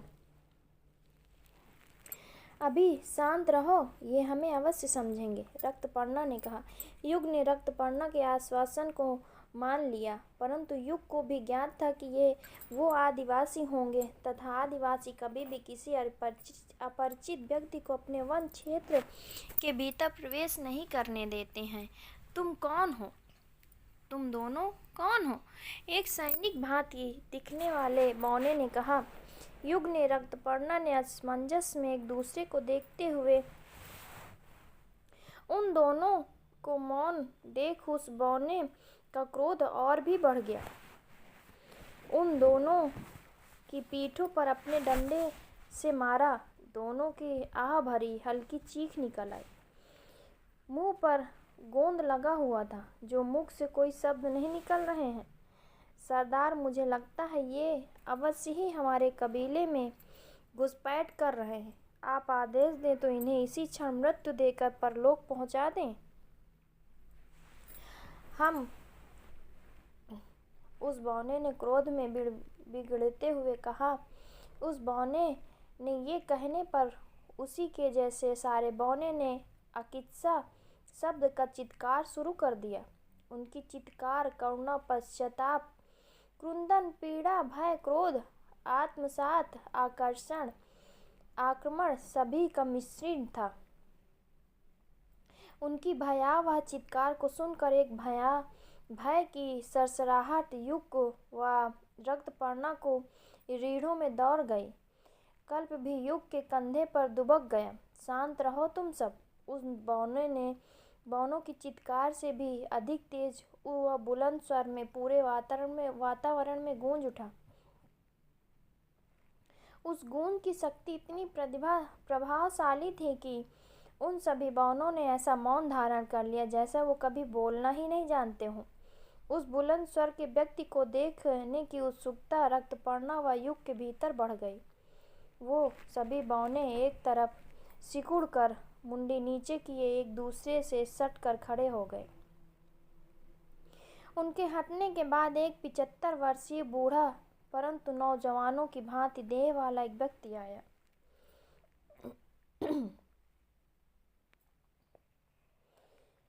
उसकी दाढ़ी व मूछें इतनी रौबदार थी कि युग अपनी दाढ़ी मूछों को छूकर हल्का मुरझा गया। उसकी झुर्रियों ने अवश्य उसे बूढ़ा बना दिया था, परंतु वो अब भी किसी योद्धा को हराने की क्षमता रखता होगा। उन सभी बौनों में वो एक लगता लंबे कद काठी का था। प्रणाम महोदय। रक्तपर्णा ने उनके चरणों स्पर्श किया और वो कुछ दूर पीछे हटा और बोला, हमारे यहाँ कन्याएं विवाह से पूर्व भगवान के अतिरिक्त किसी के चरण स्पर्श नहीं करती। ओह, मुझे ज्ञात नहीं था। रक्तपर्णा ने कुछ सोचते हुए उत्तर दिया। वो व्यक्ति उन दोनों के समक्ष पड़े हुए एक पत्थर पर न्यायिक मुद्रा में बैठ गया। मेरा नाम अचलेश है, इस समुदाय का सरदार हूँ, और तुम दोनों। अचलेश नाम के उस व्यक्ति ने प्रश्न किया। मैं युग और ये मेरी मित्र रक्तपर्णा। हम दोनों भारत के भिन्न राज्यों से अपने लक्ष्य के लिए एकत्रित हुए हैं। युग ने बड़े शालीनता से कहा, तुम दोनों यहाँ क्या कर रहे हो? क्या सच में घुसपैठ करके रहे हो? अचलेश ने फिर उनसे पूछा। हम आपके क्षेत्र को नुकसान पहुँचाने के विचार से कदापि नहीं आए। रक्तपर्णा ने कहा, अच्छी बात है। यदि हानि के विचार से आते तो जीवित नहीं रह पाते। अचलेश ने चेतावनी देते हुए कहा। युग और रक्तपर्णा ने एक दूसरे को देखकर फिर पुनः अचलेश की ओर ध्यान दिया। मैंने वैसा पूछा है कुछ? अचलेश ने अपनी बात दोहराई। हम वो फल के लिए आए हैं। रक्तपर्णा ने एक सांस में कहा। अचलेश अपने स्थान से उठकर आश्चर्य व असमंजस के मिले जुले भाव से उसे एकटक देख रहा था। युग ने अपनी आंखों को घुटनों में छिपा लिया और सर को हाथों से ढककर ऐसी मुद्रा में बैठा मानो अचलेश अभी उस पर तलवार चला देगा। रक्तपर्णा, अचलेश और समुदाय के बाकी सभी लोग उसे ऐसे देख रहे थे जैसे वो कोई मानसिक रोगी था। आप अपनी बात को जारी रखें। यह व्यक्ति दिमाग से कुछ विशिष्ट है। रक्तपर्णा ने युग के सर पर हाथ फेरते हुए कहा। अपने लिए यह वाक्य सुनकर युग हल्का क्रोधित हुआ। तुम्हें वो फल किस कारण हेतु प्राप्त करना है? अचलेश क्रोध से फुसफुसाता हुआ बोला। वो हम कुछ कारण से। अचलेश के क्रोध से परिपूर्ण स्वर को सुनकर युग के स्वर उसके हलक में अटक गए। आप सर्वप्रथम हमारा लक्ष्य समझने का प्रयास करें। रक्तपर्णा ने सहजता से कहा। तुम्हारा लक्ष्य भी तो वही होगा जो सबका होता है, केवल उसकी शक्तियों का दुरुपयोग करोगे। अगर जीवित रहने की तनिक भी इच्छा है तो स्वयं यहाँ से चले जाओ, अन्यथा तुम्हारे देह को निष्प्राण करके भेजना कठिन कार्य नहीं हमारे लिए। अचलेश लगभग क्रोधित हो चिल्लाया। आप हमारे पक्ष सुनने बिना निर्णय लेने के लिए तनिक भी योग्य नहीं है महादेव। रक्तपर्णा के सब्र का बांध अब टूट चुका था। रक्तपर्णा के स्वर का क्रोध और साहस युग के मन पर आशंका व भय भर रहा था। ए कन्या, तू परिचित नहीं है कि मैं कौन हूँ? अचलेश ने आवेश में आकर कहा। मुझे परिचय की इच्छा भी नहीं है। जितना परिचय करना था वो हम कर चुके हैं। अब आप हमारे मार्ग से एक तरफ हो जाइए। हमें अभी भी और यात्रा करनी है। रक्तपर्णा ने उसी की भांति तेज स्वर में कहा। रक्तपर्णा ने युग को संकेत किया और आगे बढ़ने लग गए। मैं भी देखता हूँ कि किस प्रकार तुम आगे जाओगी, अचलेश ने गर्जना करते हुए कहा। मैं भी देखती हूँ कि आप हमें कैसे अपना मार्ग प्रतिबंधित कर सकते हैं। रक्तपर्णा पूर्ण क्रोध में थी। रक्तपर्णा युग के साथ अपने मार्ग पर आगे बढ़ने लग गई। सैनिकों, मेरा आदेश है कि इन दोनों को मृत्युदान प्रदान करें। अकित्सा पुनः अचलेश पुनः गर्जा। सभी बौने रक्तपर्णा व युग पर तलवार और भालों से आक्रमण करने को बढ़ गए। युग ने अपनी तलवार निकाली और रक्तपर्णा भी अपनी कटार की मुद्रा में ले लिया। एक बौ ने रक्तपर्णा के बाजू पर प्रहार करने का प्रयास किया, जिससे रक्तपर्णा ने झुककर रोक दिया। वह कटार से उसकी गर्दन पर गहरा घाव किया। एक दबौना युग की पीठ पर वार करने वाला था, जिससे युग ने तलवार से रोक दिया और उसकी जांघ पर घाव किया।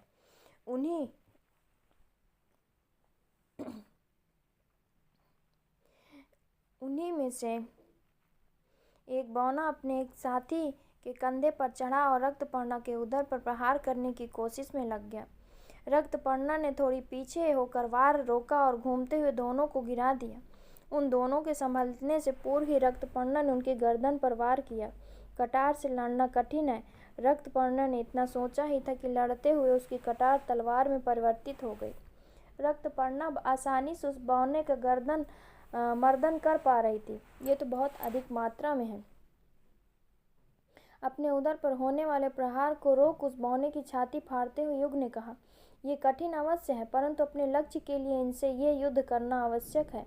रक्तपर्णा ने एक बौने को 20 से 2 टुकड़े में कर दिया। तभी 2 बौने ने रक्तपर्णा पर पीछे से उछलते हुए वार करने का प्रयास किया, जिससे उसने झुककर रोक दिया। वो झुके झुके ही उन दोनों की पिंडलियों को उनके पैरों से अलग कर दिया। युग को सामने से 2 बौने ने भाले से चीरने का प्रयास किया।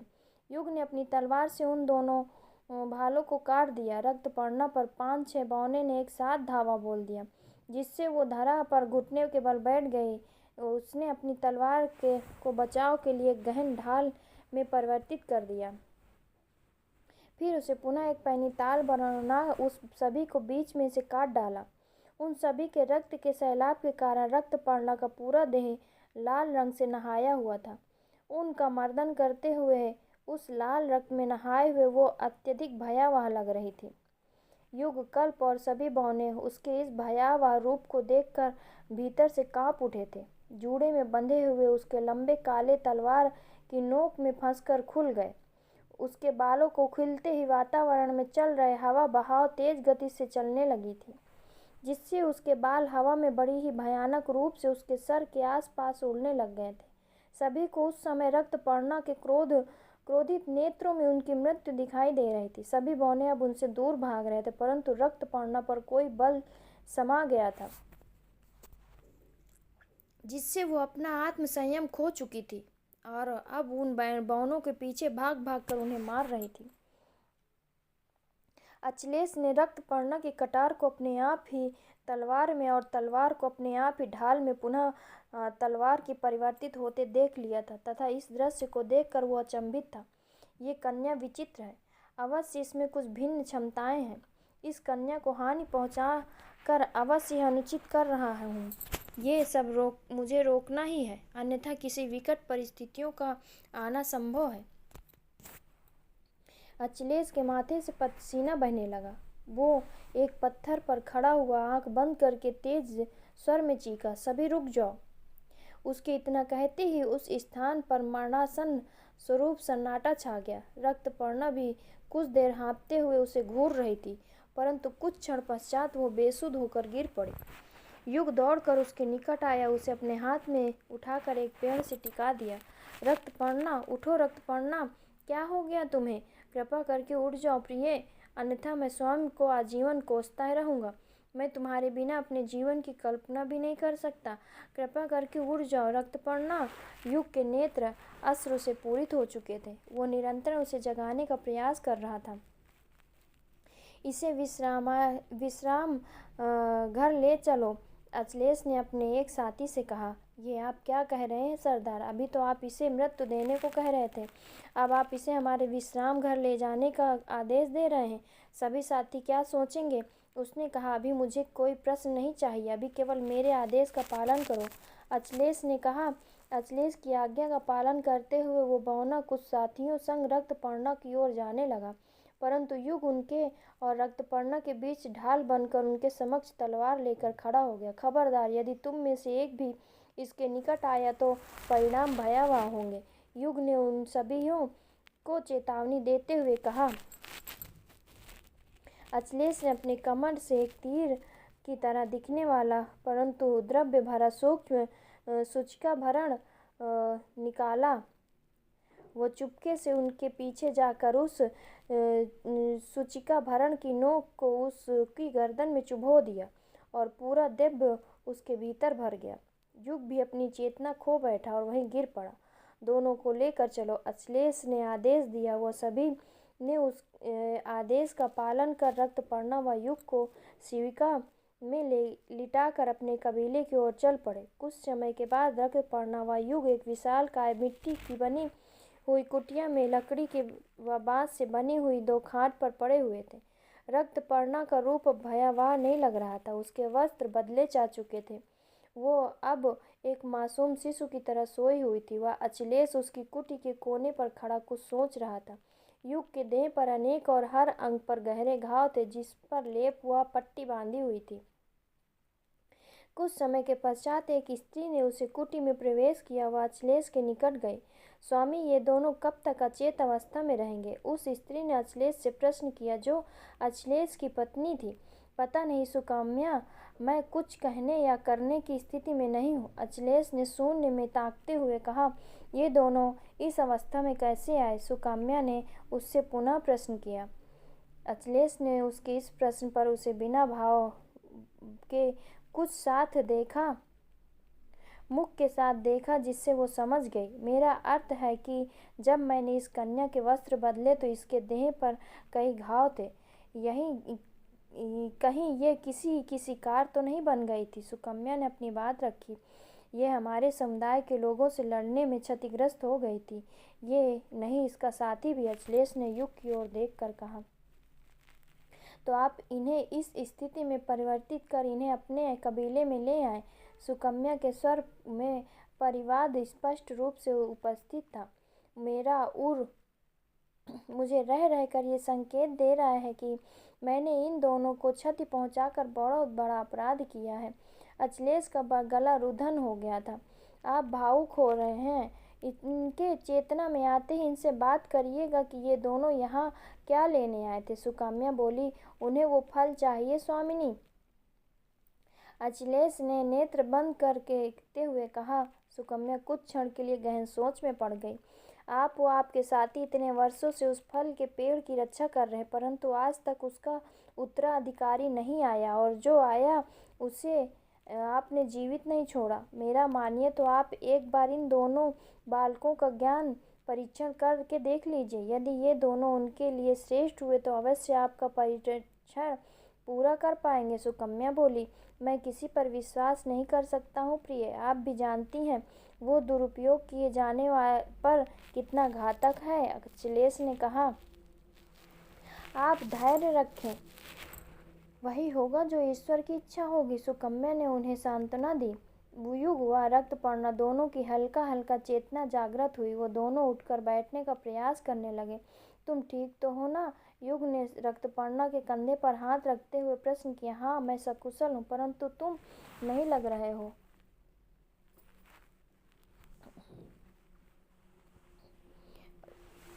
रक्तपर्णा ने उसके देह पर पट्टी बंधी देखकर कहा, कोई बात नहीं, ये तो कुछ समय के लिए है। युग अपने घाव पर गौर करते हुए कहा, तुम दोनों को अभी विश्राम करने की आवश्यकता है, तुम्हारे घाव भरे नहीं हैं। सुकन्या ने कहा। युग और रक्तपर्णा ने प्रथम सुकन्या को देखा, फिर उनके निकट खड़े अचलेश को देखा। घाव देने के पश्चात उनके भरने की प्रतीक्षा भी की जाती है, ज्ञात नहीं था। रक्तपर्णा ने उस पर तंज कसते हुए कहा, हमें चलना चाहिए रक्तपर्णा। युग ने कहा, प्रथम मैं जानना चाहती हूँ कि ये कौन है जो उस फल के नाम से इतना तिलमिला जाते हैं। रक्तपर्णा लड़खड़ाते हर स्वर व कदमों के संग अचलेश के समक्ष चली गई। अचलेश को अपने आप में अपराध बोध ग्रसित होना स्पष्ट रूप से प्रतीत हो रहा था। जवाब दीजिए महोदय, ऐसा क्यों? रक्तपर्णा ने कहा। मेरा पक्ष सुनने की क्षमता है? अचलेश ने अपनी चुप्पी तोड़ते हुए कहा। जीवन की हर नए सिरे को जानने की उत्सुकता ही है जिसे कारण आज मैं यहाँ हूँ। रक्तपर्णा के स्वर में असमंजस था। वो फल लाभकारी भी है, वह विनाशकारी भी। अचलेश ने अपना प्रथम वाक्य कहा। वो लाभकारी है तभी आप किसी को भी उसके निकट नहीं जाने देते। रक्तपर्णा ने कहा। वो लाभकारी अवश्य, परंतु वो तभी लाभकारी है जब उसका उत्तराधिकारी उसका उपयुक्त उपयोग करे, अन्यथा उसका परिणाम केवल विनाशी होता है तथा इसका उदाहरण भी है। अचलेश ने कहा। मैं जानना चाहूँगी कि क्या उदाहरण है? रक्तपर्णा ने पूछा।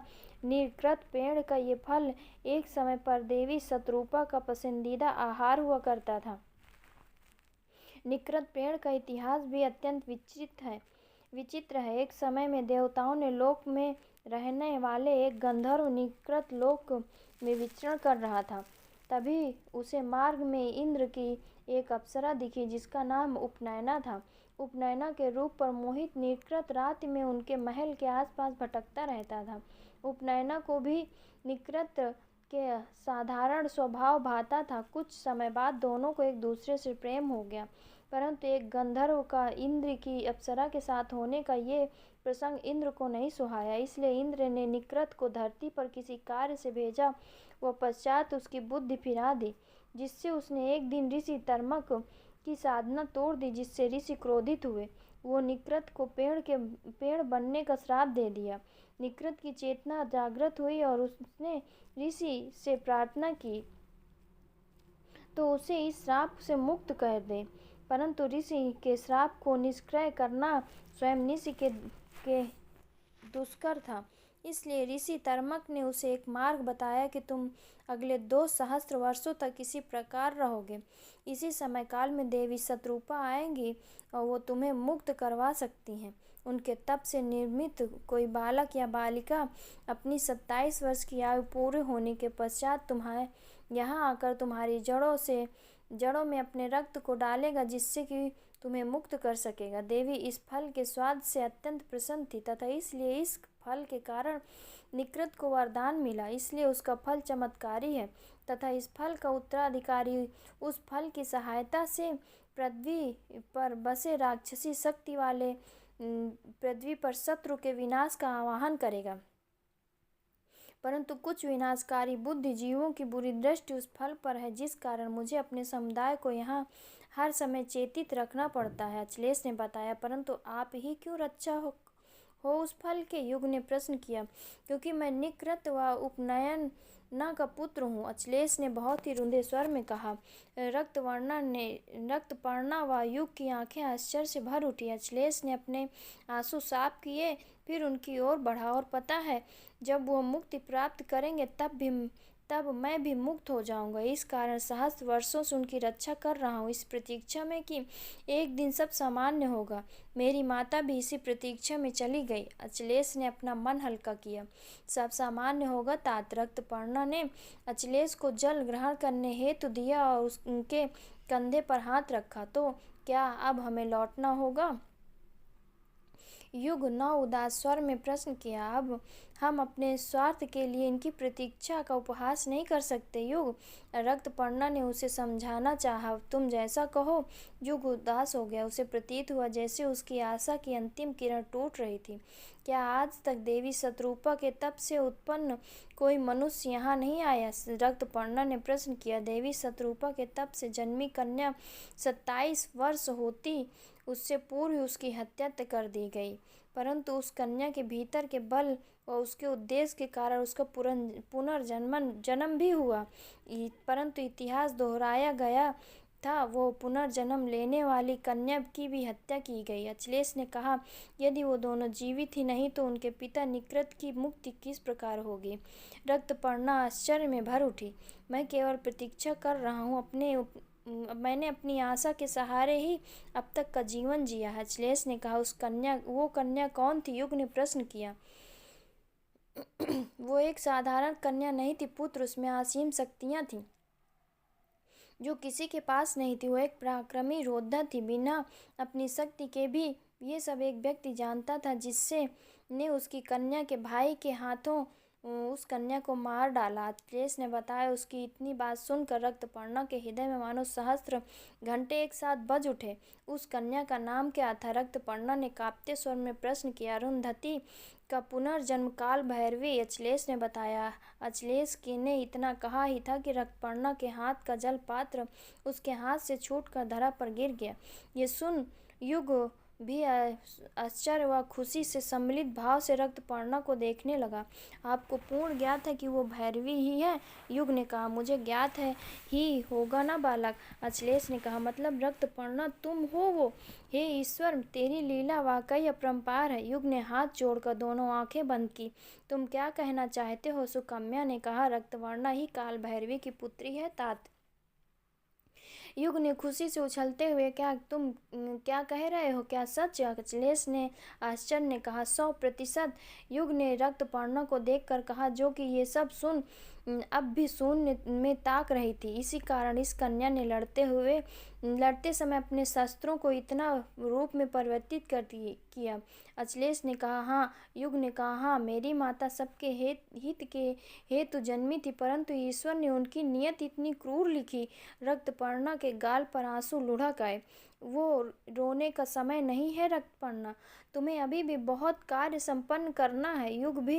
युग ने संभालने का प्रयास किया। हाँ पुत्री, तुम्हें बहुत कुछ करना है। भावुकतापूर्ण वो कार्य होना असंभव है। अखिलेश ने उसे सांत्वना दी। आप उचित कह रहे हैं तात, रक्तपर्णा ने स्वयं को संभालते हुए कहा। रक्तपर्णा, हमें देर नहीं करनी चाहिए, चलो, युग ने कहा। रक्तपर्णा, युग, अखिलेश व सुकन्या चारों अब निकृत वृक्ष के निकट जा रहे थे। वो सभी कुछ समय पश्चात उस वृक्ष के पास थे। रक्तपर्णा ने अपने अंगूठे पर चीरा लगा गया। तत्पश्चात उस वृक्ष की जड़ में अपना रक्त डाला, परंतु कोई हलचल नहीं हुई। इसी प्रकार रक्तपर्णा ने कई प्रयास किए, परंतु कोई बात नहीं बनी। तभी कल्प वहाँ आया। उसने रक्तपर्णा के अंगूठे को उस मणि में लगाया जो उसे उस ऋषि ने दी थी। वह तत्पश्चात उस रत्न को पेड़ की जड़ पर रखा। वह उसके ऐसा करते ही उस पेड़ से असीमित कुछ क्षण के लिए एक तेज प्रकाश पुंज निकला, जो फिर सामान्य हुआ। सामान्य होते ही वो वृक्ष एक मानव आकृति में परिवर्तित हो गया, जो निकृत था। सभी ने उसे प्रणाम किया। आज कई वर्षों की प्रतीक्षा समाप्त हुई। तुम्हारा कल्याण हो पुत्रों, निकृत ने कहा। रक्तपर्णा के निकट खड़ा कल्प निकृत के पास खड़ा हो गया। निकृत ने अपने माथे पर अंगूठा रख उस अंगूठे को कल्प के माथे पर रखा। कल्प भी एक पुरुष आकृति में परिवर्तित हो चुका था, जिसे देख सब आश्चर्यचकित थे। कल्प, क्या तुम इस प्रकार मुक्त होने वाले थे? युग ने पुरुष बन चुके कल्प से प्रश्न किया। कल्प भी मेरे संग आया था, परंतु मेरी मुक्ति के लिए ये खरगोश बन इधर उधर भटकता था। आज ये भी मेरे संग अपने लोक को जाएगा, निकृत ने कहा। युग के नेत्रों में आंसू थे, परंतु वो इस समय खुश भी था कि कल्प पुनः अपने लोक को जाएगा। मुझे तुम्हारे संग इतने वर्षों का ये साथ निभाकर अत्यंत प्रसन्न हुई युग। मैं आशा करूँगा कि अगले किसी जन्म में तुम्हारे साथ पुनः जीवन व्यतीत करने का अवसर मिले, कल्प ने भावुक होकर कहा। मैंने भी अत्यंत गर्वनीय महसूस किया है तुम्हारे साथ इतने समय रहकर, कल्प, युग ने कहा। कल्प ने अंतिम बार युग को गले लगाया, फिर पुनः निकृत के निकट आया। निकृत ने एक स्वर्ण रंग का नाशपाती रक्तपर्णा के हाथ में रख दिया। ये तुम्हारे आगे की यात्रा की शुरुआत करेगा पुत्री, आयुष्मान भव, निकृत ने कहा। रक्तपर्णा ने उसे प्रणाम किया। अखिलेश व सुकन्या भी निकृत के साथ एक शून्य बिंदु में चले गए। रक्तपर्णा व युग ही अब वहाँ रह गए। अखिलेश के वो सभी बौने साथी केवल मायावी थे, इस कारण सब अदृश्य हो चुके थे। अब शुरुआत करनी हमें, युग ने उस नाशपाती को देखकर कहा। आगाज होगा एक नए अध्याय का प्रिय, रक्तपर्णा ने उसकी ओर देखकर कहा। दोनों की आंखों में सहमति जताई और स्वयं को आगे की यात्रा के लिए तैयार किया। उन दोनों ने दोस्तों, अगर मेरी ये कहानी आप लोगों को पसंद आ रही हो तो मेरे चैनल को लाइक, सब्सक्राइब और शेयर ज़रूर कर दीजिएगा और कमेंट करके भी बताइएगा कि क्या आप लोगों को ये कहानी पसंद आ रही है या नहीं। आप लोगों को मेरी कहानी सुनने के लिए बहुत बहुत धन्यवाद।